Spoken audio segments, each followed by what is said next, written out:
Melihat catatan langkah Rusia melawan sanksi pihak Barat, Putin dengan gagah berani melawan sanksi ekonomi dengan langkah ekonomi juga, yaitu pembeli gas dan minyak bumi Rusia bayar pakai rubel yang backed by gold harganya, dan juga bisa menerima emas selain bayar pakai rubel. Sehubungan dengan hal tersebut, banyak pengamat ekonomi dan pengamat militer mengatakan jangan-jangan dari awal Putin itu niatnya bukan hanya menyerang Ukraina untuk jadi pelindung perbatasan buffer country atas serangan NATO, di mana NATO telah mencaplok 12 negara pecahan negara ex-Soviet dalam 15 tahun terakhir masuk menjadi member Pakta Pertahanan yang hadir untuk melawan Rusia. Namun sesungguhnya Putin memang ingin menantang dolar, menantang hegemoni satpam dunia, menantang Amerika. Kita kembali ke topik pembicaraan. Putin menantang dolar. Apa yang terjadi kalau kenyataannya sejak tahun 2009 di mana dolar tertantang oleh mata uang digital Bitcoin, ternyata Putin berada di belakangnya. Kita urai perlahan analisa konspirasi ini dengan sejarah kolonialisasi dan dolarisasi. Dalam strategi Lebensraum atau living space atau mempertahankan hajat hidup sebuah wilayah, maka mengkoloni sebuah wilayah untuk diambil kekayaannya adalah hal yang biasa dilakukan oleh negara-negara kuat. Tiongkok menggunakan strategi kolonialisasi 5.0 yang menggunakan pendekatan ekonomi atau economic approach di dalam menyaplok kekayaan sebuah wilayah. Kolonialisasi 5.0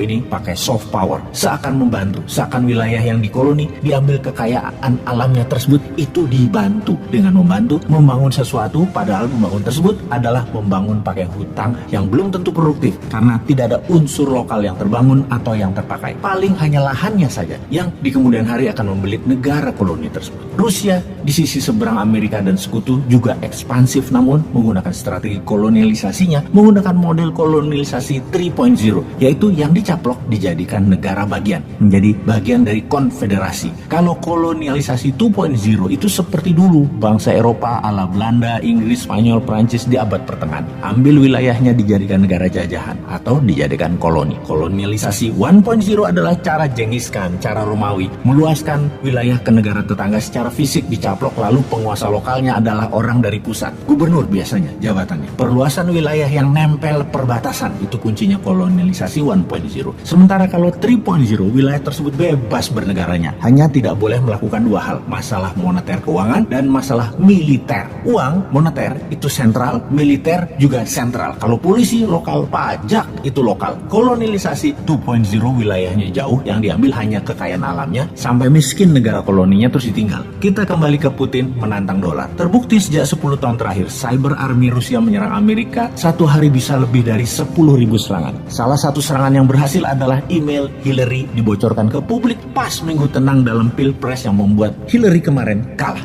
Dalam serangan cyber, bisa diperkirakan Pilpres Amerika 2024 nanti, Trump pasti akan dibantu Putin karena Trump akan mengambilkan dolar backed by gold dan membuat Federal Reserve di bawah Kementerian Keuangan. Dan hal ini memang sama, yaitu cara kelolaan MMT, Modern Monetary Theory yang dianut Newman, rupiah backed by gold dan Bank Indonesia akan di bawah Kementerian Keuangan jadi Dirjen Moneter. Sama prinsipnya. Dalam hal cyber army Rusia, kecanggihan Rusia dalam teknologi memang diacungi jempol. Cyber army-nya the best. Kalau Amerika kuat di militer secara fisik, Tiongkok unggul di produksi barang kebutuhan, Rusia adalah unggul di teknologi digital. Rusia dan Tiongkok berkali-kali menyatakan pembayaran produk negaranya lebih prefer menggunakan rubel bagi Rusia dan yuan bagi Tiongkok. Ini adalah bentuk perlawanan. Negara yang kalah pengaruh pasti takluk. Beli barang Tiongkok pakai yuan, atau negara Eropa beli gas Rusia saat ini pakai rubel. Sungguh, kalau dalam pemikiran para free thinker, dolar dicetak tanpa ada jaminan adalah penghinaan bagi negara lain yang berdaulat. Sangat mengherankan ada pejabat sebuah negara membela mati-matian dolar yang bukan mata uang negaranya. Devisanya tercatat banyak disimpan dalam dolar, membangun pakai pinjaman dolar. Sungguh,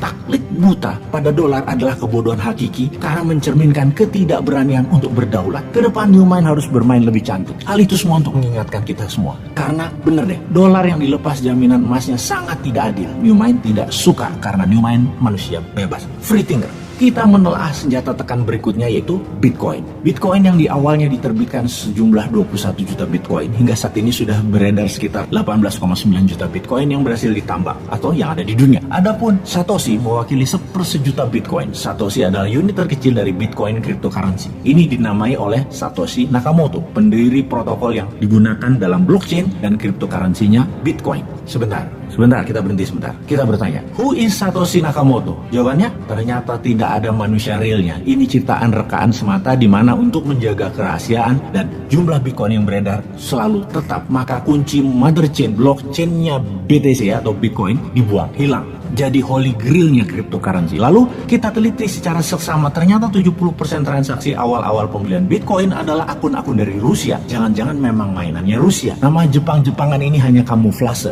Sejarah Bitcoin sebagai alat tukar atau alat bayar, yaitu pertama kali dipakai untuk membeli 2 loyang pizza. Kurang lebih nilainya pizza tersebut adalah $8. Dibayar dengan 10.000 Bitcoin. Bayangkan, pada 3 Januari 2009 Bitcoin diluncurkan kepada publik dengan harga 0,0008 per 1 Bitcoin. Lalu di tahun 2010 untuk pertama kalinya Bitcoin diperjualbelikan di luar dunia digital dengan sistem barter. Untuk 2 loyang pizza dibayar dengan harga 10.000 keping Bitcoin. Tahukah sahabat, 10.000 Bitcoin itu sekarang berapa? 1 Bitcoin saat ini sekitar 500 jutaan, alias 10.000 Bitcoin beli pizza termahal di dunia tersebut nilainya setara 5 triliun rupiah. Kembali ke Putin. Diduga banyak pengamat keuangan bahwa Bitcoin adalah Russian konspirasi untuk menyerang dolar. Rusia memang ingin menyerang supremasi keuangan dolar karena dianggap tidak amanah, tidak jujur, dan membodohi dunia. Bitcoin adalah sebuah rencana jangka panjang yang didesain menyerang hegemoni dolar, juga membuka fake informasi, fake edukasi akan dolar dalam sistem ekonomi yang digiring oleh Barat. Itulah cita-cita Putin yang menginginkan kehancuran ekonomi Barat di masa dia masih dalam tampuk jabatannya. Strategi Putin saat ini adalah menggunakan rubel backed by gold, juga membayar dengan emas terhadap minyak bumi dan gas Rusia, kemudian mempromosikan Bitcoin sebagai alat bayar digital di dunia komersial di luar Rusia tentunya.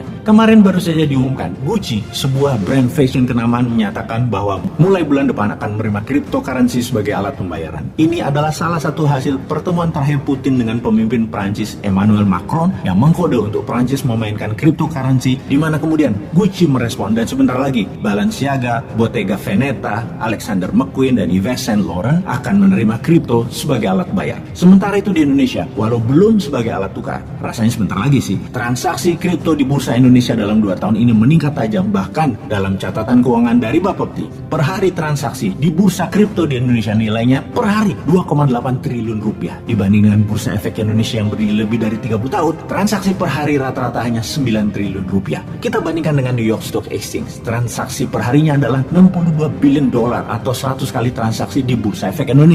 Kemudian jika kita membandingkan dengan transaksi Binance, bursa cryptocurrency terbesar di dunia, transaksi di Binance mendekati angka 80 billion dolar per hari, di atas New York Stock Exchange yang berdiri sudah 100 tahun sebelum Binance. Cryptocurrency mulai bertaring, apalagi ketika mulai dipakai sebagai alat bayar, akan lebih besar lagi volume dagang kripto ini. Kalau mengingat tentang sejarah uang seperti informasi video Bosman sebelum ini, maka cryptocurrency NFT adalah tablet dan barter versi 2.0. Kembali ke topik, serangan balik oleh Rusia dengan rubel backed by gold, transaksi emas, dan Bitcoin sebagai alat bayar komersial digital dunia, maka akan membuat dolar panas dingin. Pertanyaannya, Putin akan dikadafikankah? Atau akan di perang dunia ketiga kankah? Atau di-cancerkan? Kalau Indonesia,